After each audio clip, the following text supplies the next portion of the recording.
Yogesh Kumar UP के बिजनौर जिले के रहने वाले थे। वो काफ़ी मेहनती और शांत स्वभाव के थे। अपने परिवार को बहुत प्यार करते थे और शादी के बाद वो अपने परिवार के साथ गाजियाबाद के साहिबाबाद में रहने लगे थे। योगेश एक फैक्ट्री में काम किया करता था और थोड़ा और एक्स्ट्रा कमाने के लिए वो शाम के टाइम बाइक, टैक्सी या रिक्शा चलाता था ताकि थोड़ी एक्स्ट्रा इनकम बन पाए। वो बेचारा जल्दी सुबह घर से निकलता था और देर रात थका घर लौटता था। ये सब वो सिर्फ अपने परिवार के लिए करता था ताकि वो उन्हें सब कुछ दे पाए, खासकर अपनी पत्नी पूजा के लिए। वो पूजा को सब कुछ देना चाहता था जो उसे चाहिए, जिससे वो खुश हो। लेकिन वहीं दूसरी तरफ पूजा उसके साथ कुछ ऐसा भयानक करने का प्लान कर रही थी जिसके बारे में योगेश ने कभी सोचा भी नहीं होगा।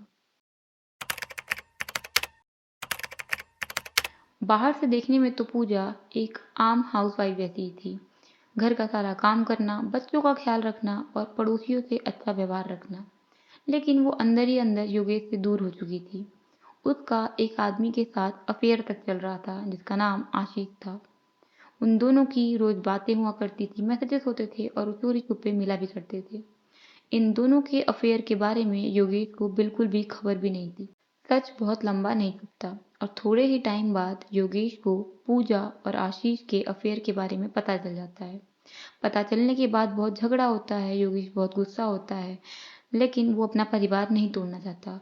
वहीं दूसरी तरफ पूजा उसे बोल रही थी कि उसे छोड़ दो, उसे डाइवोर्स चाहिए था, पर योगेश अलग होने के लिए नहीं तैयार था। वो चाहता था कि उसका परिवार बचा रहे।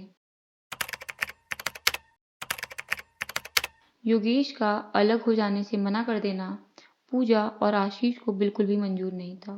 वो लोग अब कैसे भी साथ रहना चाहते थे और इसी के बाद पूजा और आशीष धीरे धीरे एक प्लान बनाते हैं कि अगर उन दोनों को साथ रहना है तो सबसे पहले उन्हें योगेश को रास्ते से हटाना होगा।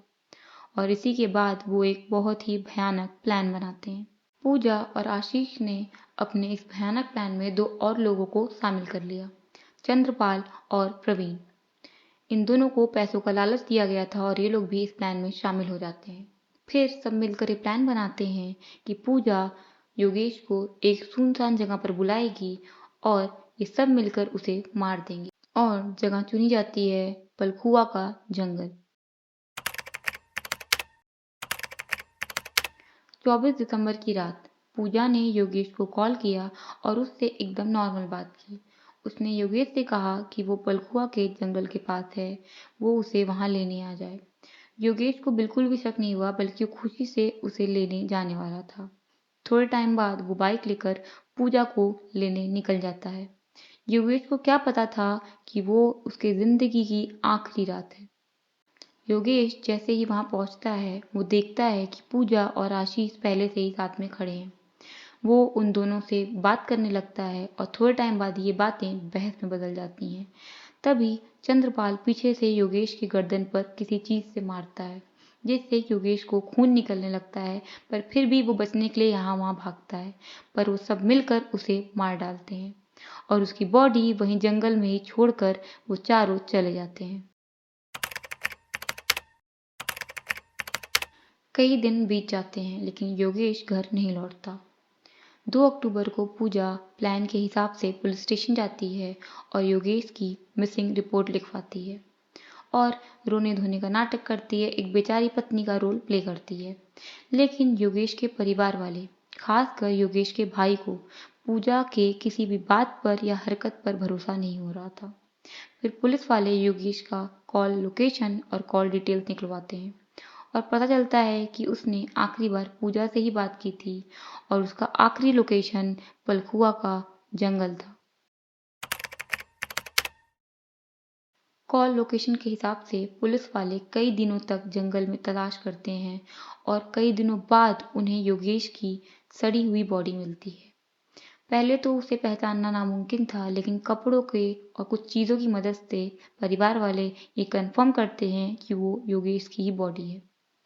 और उसके बाद पुलिस वाले इस केस को मिसिंग इन्वेस्टिगेशन के हिसाब से नहीं, बल्कि एक मर्डर केस के हिसाब से इन्वेस्टिगेट करना स्टार्ट करते हैं। फिर जब पुलिस वाले पूजा की कॉल रिकॉर्डिंग चेक करते हैं तो उन्हें सबसे ज़्यादा शक पूजा पर होता है। धीरे धीरे आशीष का नाम भी सामने आ जाता है। फिर पुलिस वाले पूजा और आशीष को अरेस्ट करते हैं और उनसे पूछताछ करते हैं।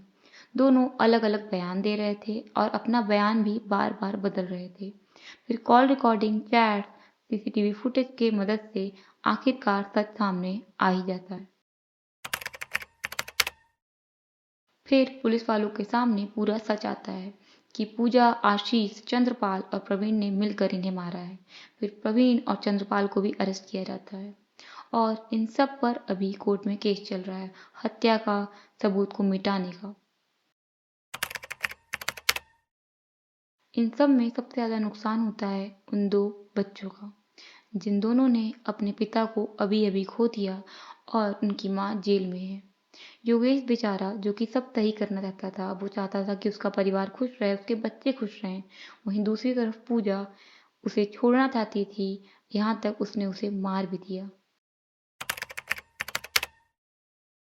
इस केस में हम ये देखते हैं कि कैसे एक पत्नी का झूठ, धोखा, अपराध पूरे परिवार को खत्म कर देता है।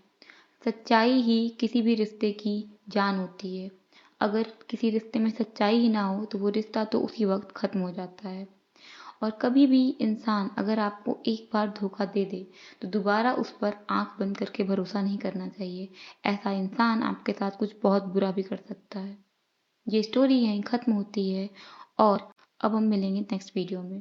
तो प्लीज़ मेरे चैनल को सब्सक्राइब कर दीजिए और वीडियो को लाइक करिए।